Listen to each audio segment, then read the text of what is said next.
Alright, this is going to be my first video in a series of videos on the competitive basics in Dota 2, and we're going to be starting off with supports.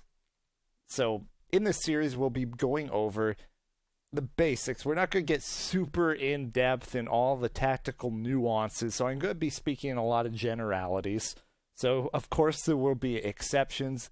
Dota is a game of exceptions, so I've already put out that disclaimer. Don't try to nitpick. Anyway, we start off with supports, but before we can quite get into supports, we have to go over some ground rules here, get some definitions out there. If you read much about Dota, you may have heard about people referring to heroes as 1s and 5s and 2s and 3s and 4s, and what's all that? Well, that numbering system is for farm priority. So highest priority goes to the number 1. Now, why do you have a number 1 highest priority farmer? Well, that's just who can do the most with that money. Who makes the most effective use of all that gold?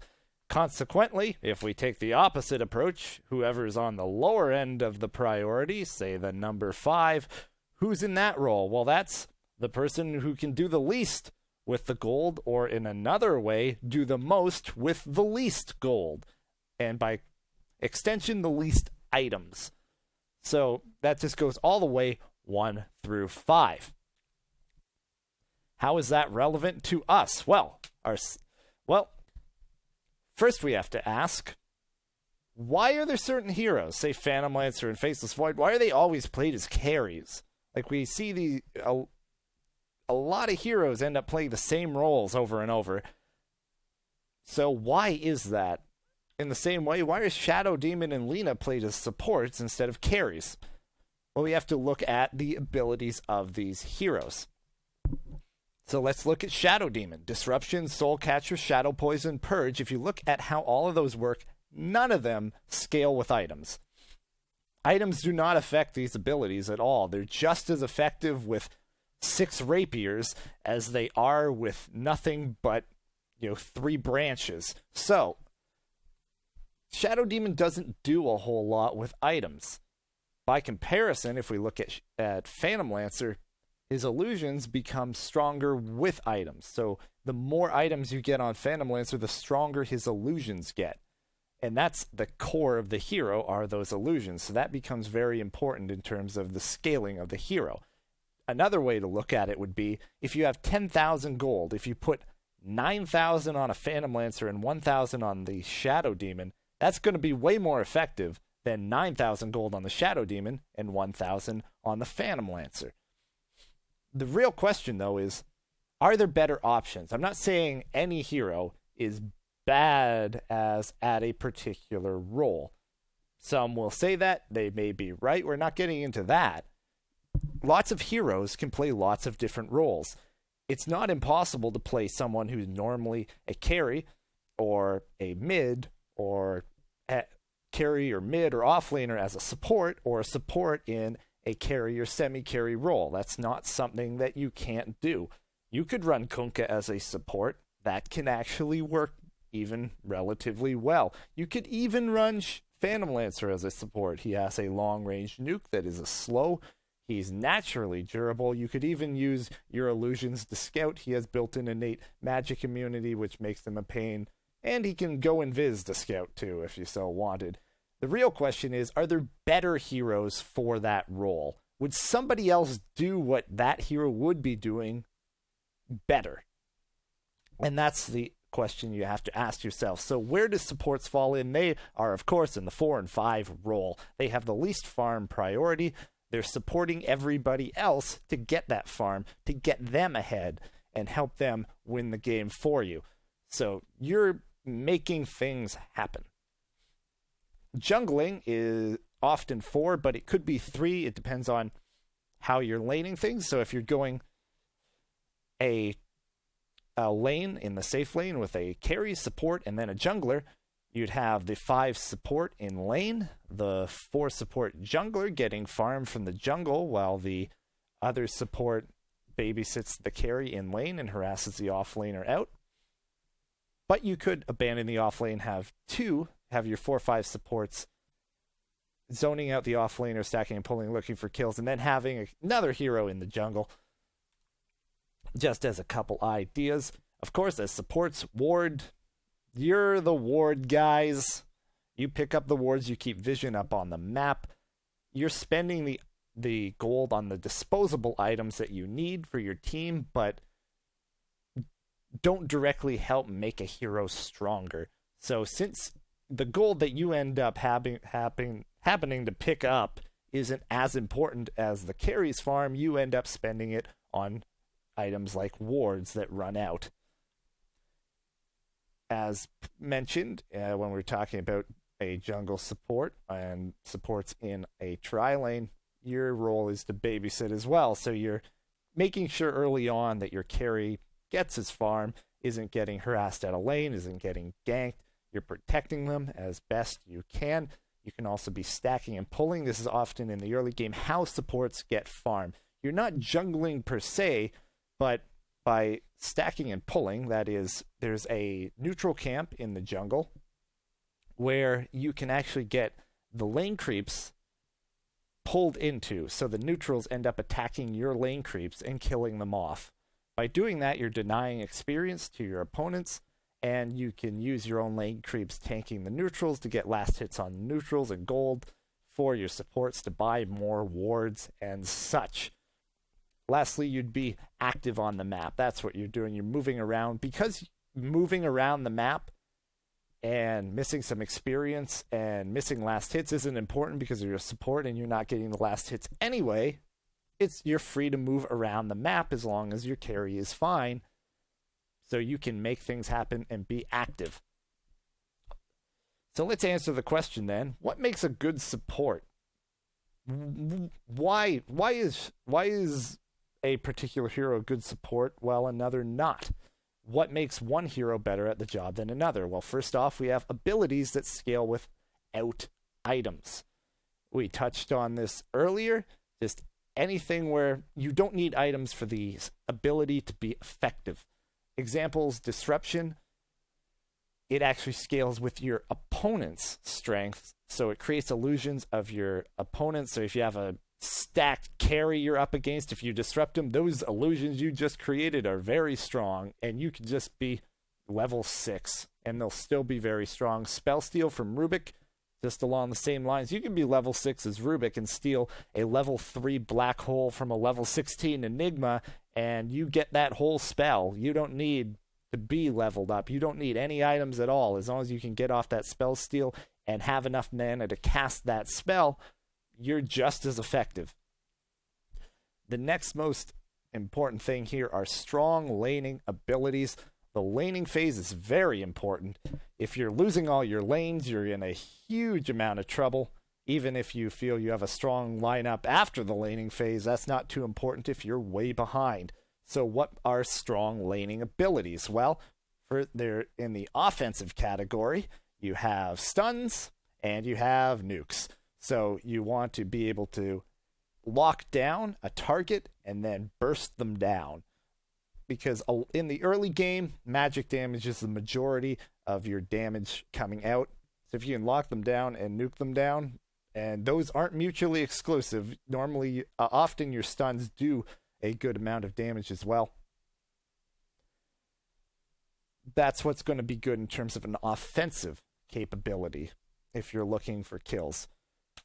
Defensive abilities are also important. So if you're up against an aggressive tri-lane, perhaps, or you just want to make sure that your carry is safe no matter what, these abilities are particularly important. So disables, they don't necessarily have to be stuns, but just anything that locks down a hero and prevents them from continuing with an attack. For example, Bane has Nightmare. Nightmare can be a setup, but it's not really doing much damage. It's not a stun. You can't just right-click them while they're in Nightmare, but it prevents them from really continuing any sort of attack. As well, escapes. Anything that helps a hero escape. It doesn't have to be you either. It could be any other hero. So Shallow Grave from Dazzle could be considered an escape. For example, Surge from Darkseer. Darkseer typically played as a 3 role, but you can get the idea. Just anything that keeps you safe. Continuing on with more points about what makes a good support: synergy. Typically, your supports, you want to make them, especially the 4-5 supports, both complement each other. It's even better if they complement the rest of the team as well. But the synergy between the two supports is very important. Now, what aspects of that? One would be setup, and the other is augmentation. So, and those kind of go hand in hand. The very common setup would be Shadow Demon Disruption into Leshrac Split Earth. Split Earth is kind of hard to land, but if you disrupt first, you can time it so you just stun them no matter what, because they're not moving as long as you time it correctly. And this can be replaced with any guaranteed stun with unreliable stun is one example, but it doesn't have to be that combo. That's not what I'm talking about necessarily in terms of synergy. That's just an example of synergy. Another would be, we've seen a surge in popularity, a vacuum into Ice Wall. Something that gets completely away from that sort of setup idea would be Ogre Magi using Bloodlust on right-click carries. So you can put Bloodlust on the Lone Druid's Bear, and the Bear can be even stronger at focusing down towers. So that just gives you an idea there. We've also seen, though, Magnus, another that's typically in a 3-role, combined up with Phantom Assassin. So you give Empower to Phantom Assassin, and then she can be more of a mid-game presence and not go for a Battle Fury build while still getting the cleave. Another aspect would be push and counter push. So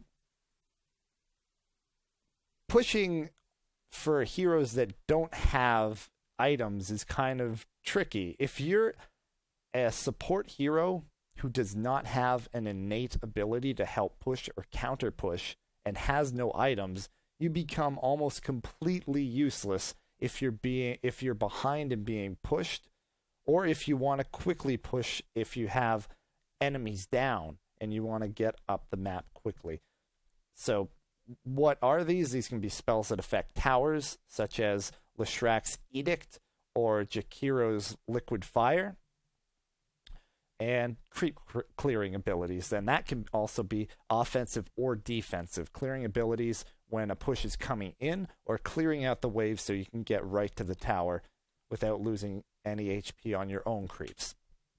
And the last I'll go into would be abilities that go through magic immunity. Now this applies to just about every role, though.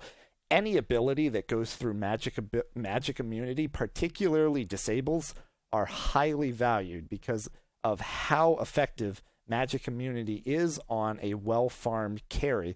Well-farmed carries are naturally very hard to bring down, and your support's main source of damage is going to be magic. So if you get BKB, you can't damage them anymore. You can't stun them, lock them down, and it becomes almost impossible to kill them if you don't have any abilities that go through magic immunity. So that puts them at a priority just because of how strong Black King Bar can be. And now, there are variants on what that actually means, though. It could be that they can be cast through magic immunity. An example would be Demonic Purge. The slow will go through magic immunity. You can cast it through magic immunity. But another form would be it's not dispelled by magic immunity. So if you cast Enfeeble, Bane's Enfeeble on a hero, and then they activate Black King Bar or Lifestealer goes into Rage, it won't dispel. It won't remove the Enfeeble. So they'll still have that on them. But if they activate it preemptively, then you can't cast it on them. Both are valuable. Of course, if you can cast it through, it's just that much nicer. So let's look at who are effective supports and how they fit the roles that we mentioned. So we'll repeat ourselves just a little bit here. But Shadow Demon, I mentioned a few times here. And there's a reason why right now, particularly in the Chinese scene, he's possibly the highest value hero right now. If not, then top 4. Disruption has synergy for setup on skill shots, as mentioned, for Split Earth or Light Strike Array or Ice Path. Any sort of skill shot it sets up for, because you're completely locking them down, and if you can time it right, you have a guaranteed stun or a guaranteed hit, whatever spell you're casting. It's also very defensive, so it helps prevent any sort of action diving on your heroes, especially early game. You try and dive a tower, you disrupt their target, and suddenly they have to turn around. Otherwise, they're waiting under tower for a large amount of time. You could target the enemy, you could target allies. Either way, it works. Abilities through magic immunity. Purge goes through magic immunity. The slow does, at least. The damage does not. But the slow is the most important thing. If you have a melee right-click hero trying to right-click you down, if you can slow them with demonic purge, that makes them almost useless. You can just completely walk around them.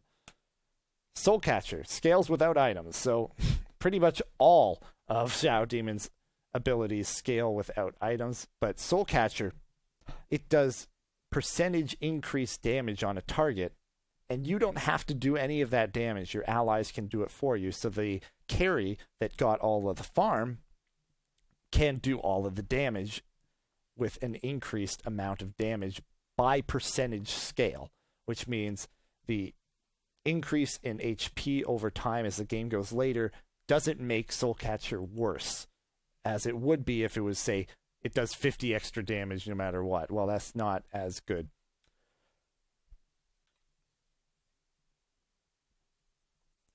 And lastly, Shadow Poison is an AoE spell, so it clears creep waves. It's not the best at it, so it's not necessarily the best push or anti-push spell, but it can help out. It also gives vision as well.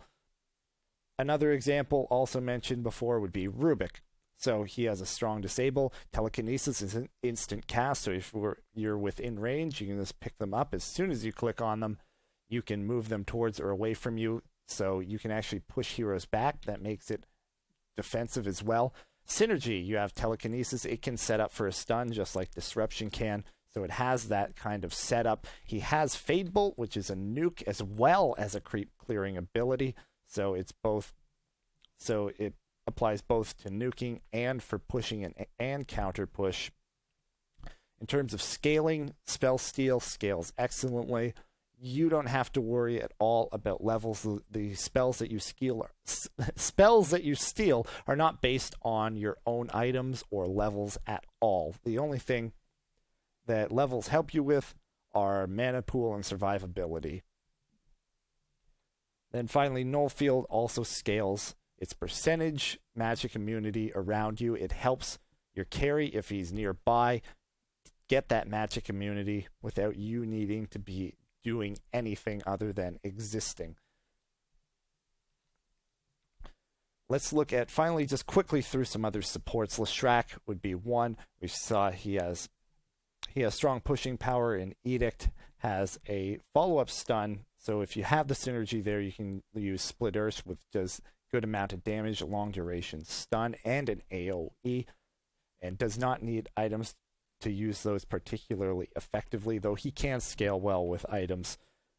He doesn't need to. Lina, another, works a lot like Leshrac, has pushing power in terms of Dragon Slave, follow-up stun with Light Strike Array. She doesn't need items to do damage. Light Strike Array is a high damage nuke that does not require items at all, but she's another one that could scale well with items thanks to her passive that increases her attack speed when she casts spells. She just doesn't need it to be effective. Keeper of the Light, another quintessential hero, strong, very strong anti-push with Illuminate, scales well with Blinding Light into the late game, 80% AoE evasion chance for 4 seconds, I believe it is. Recall also scales well, so that you can recall in carries at any point in the late game. They can buy back, you recall them right back into the fight. And then Visage, very strong in tri-lanes with his nuke and soul assumption. He has a lot of damage from familiars without needing items on the familiars. Grave Chill is kind of a disable, but it's a slow, not the strongest, but pretty good. And so the Visage has the nuking power, doesn't need a lot of levels, and can be around the map a lot. But Visage is a weirder support hero, but very effective, particularly in tri-lane versus tri-lane. So now that we know what are effective supports, what would be questionable supports that are showing up? Now, actually, all of this, including who I'm saying are good supports, are subjective. And questionable, I don't mean are bad heroes to have. It's more along the lines of what do they offer compared to other heroes? And the ones I'm going to use examples of are ones that have shown up in the Reddit Dota 2 League and have even had decent or good success in the Reddit Dota 2 League. It's more going to be answering the question, well, if it can work and look really good, why aren't these picked all the time? Why don't I see this in G League? Why haven't I seen this really in the TI3 qualifiers? So let's take a look. Warlock is the first up. So you think of Warlock and whoa, Chaotic Offering, that's so strong.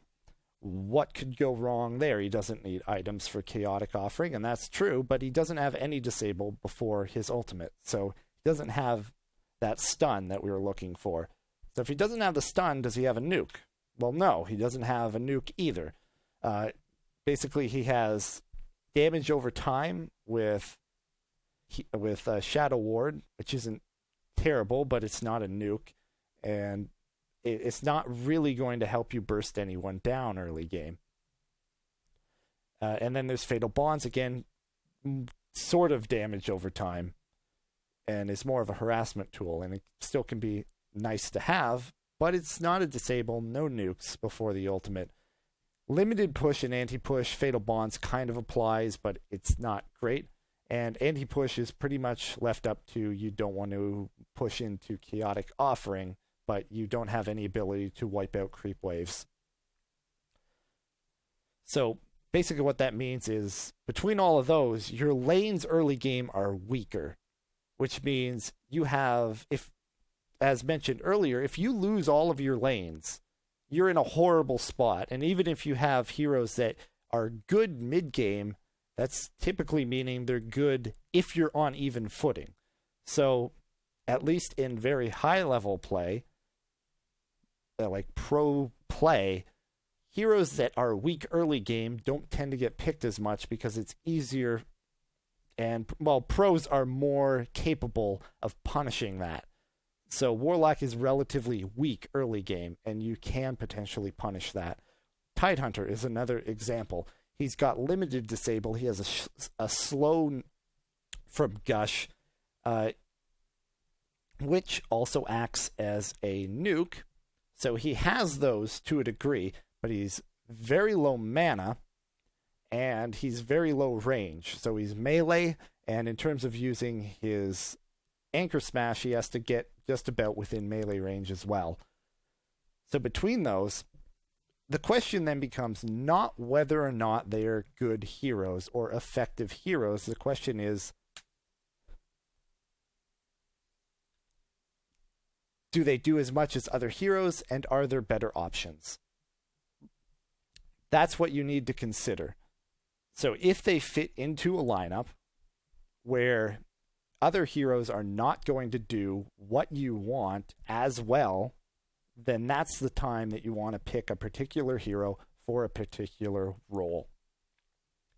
So let's look at how it works out in a defensive tri-lane. What are you doing? Well, you're zoning. So you have an offlaner, you want to keep him out of experience range. And if you're up against an offensive tri-lane, you still want to zone them out to let your carry get some farm.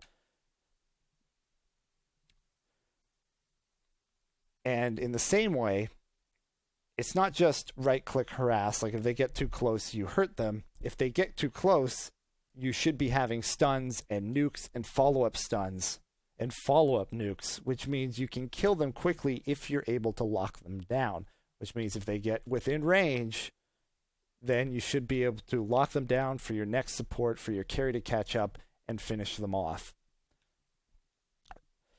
If you're in a defensive tri-lane, that means you have access to that pull camp I mentioned earlier. Stacking and pulling gets your support's farm and denies experience from your opposing lane. And the denying experience comes from neutrals killing your lane creeps. If neutrals kill one of your creeps, no experience is given to anyone in the area. To stack, you stack at 53 seconds, give or take. You have some leeway there, but if you stack at 53, you'll be good. If you're looking to pull to get your lane pulled into the neutral camp, that will be at either 17 or 47 seconds. Now, if you single pull, your lane creeps will kill the neutral camp before the neutral camp can kill all of your lane creeps. You don't want that to happen because it will push the lane, so you can pull into another camp. On the Radiant side, you have to use a Tangle or Quelling Blade to clear a path, but you can pull into the medium camp. That requires a bit more practice, but not too difficult once you get the idea. As mentioned, if you single pull, that is, you didn't stack the pull camp before pulling, you'll push the lane. That means you'll get a double wave of creeps, and those creeps will kill the opposing creeps faster, and you'll push up to your opponent's tower, which means your carry is in a less safe position to farm those creep waves, and that's not so nice. But there is an advantage. If you have a double creep wave, that means more creeps pushing on the tower, which means if you want to push down the tower, you can do a single pull beforehand to get more strength to that push. So, just going to go over your overall role within a game. Keeping vision up first and foremost. Yes, cliche, wards as a support, but it's very important. You should feel very uncomfortable if wards are on cooldown or if there's no vision on the map from wards. Hell, even just one ward on the map should feel a little icky. So make sure to keep those up as much as humanly possible. If you don't have the gold, ask someone to help you out. If neither support has gold for wards, probably somebody's bought something they shouldn't, but if it comes up and you're doing everything right and you still don't have the gold, get somebody else to help you out. Reach out to the 3 support if you have to. Very important. Now, upgrading the courier is the top farm priority. I see this all the time. The courier not being upgraded to 4, 5, 6, and if we're in pubs, 20 minutes, which is unacceptable. When should you have the courier upgrade? Ideally, by 145, because that's the point at which a bottle rushing mid should be couriering out their bottle. They want that bottle before the 2-minute rune. So you want it upgraded to a flying courier. Why do you need a flying courier? Why do you need that rushed out? You can get a bottle out from a ground courier before the 2-minute mark to get that rune. So why is it important? Well, walking courier can be killed. If you're as a support, if you go camp between the tier 1 and tier 2 towers at around 1.5 minutes when your opponent is bottle rushing and they don't upgrade the courier and they courier that out, you can just right click down that courier very easily. It has lower health and moves more slowly. So 1 or 2 right clicks will kill it off. There's no way to prevent it if they don't know you're already there. It will be too late. And that's a lot of gold going to your team if they get to the team that kills a courier, and it will deny the bottle, which will be crushing to your mid lane. So very important to get that courier upgraded as soon as possible. Next up, you're creating space. So you want to give room for your carry. That means initially zoning out the offlaner if it's an offlaner, or winning your tri-lane versus tri-lane scenario by, in a defensive tri-lane, pushing off the opposing heroes, or an aggressive tri-lane, you're looking more for kills. But either way, you want to let your carry farm. That's your goal. Once your carry is safe in lane, you can roam and put pressure on other lanes to draw their heroes to those other lanes and give more room to your carry. In the same vein, since you can move around the map freely, since you're not losing lasts that you won't be getting anyway, you can also respond on the map. You should be carrying a TP scroll as soon as possible after the game starts, after you've upgraded the courier. And depending on how tight gold is, maybe the next set of wards as well, but after that you want that TP scroll, so if one of the opposing heroes dives, say on your mid or on your offlaner, you can TP respond and perhaps not only save your hero but get a return kill and on the counter gank. Just anytime anything is happening, you can TP to respond and help out. So always carry those TP scrolls. And lastly, you're leading. By being a support and not having to focus constantly on last hits as a carry, not having to focus on winning the 1v1 in mid and controlling runes, and not having to focus intently on your positioning being perfect so you can get experience and not get caught out as an offlaner, that means you have more freedom to pay attention to the map, you have more freedom to move around the map, and that's why captains most often play support, because that's the role where you have it's easiest to lead and most natural to lead. So that is an overview on supports. We'll be continuing to go through the rest of the roles from offlaner, mid, and carry to go. And then after that, we'll get into the primary goal, which was a video on drafting. So hopefully this will help, and hopefully you'll continue to follow my series on competitive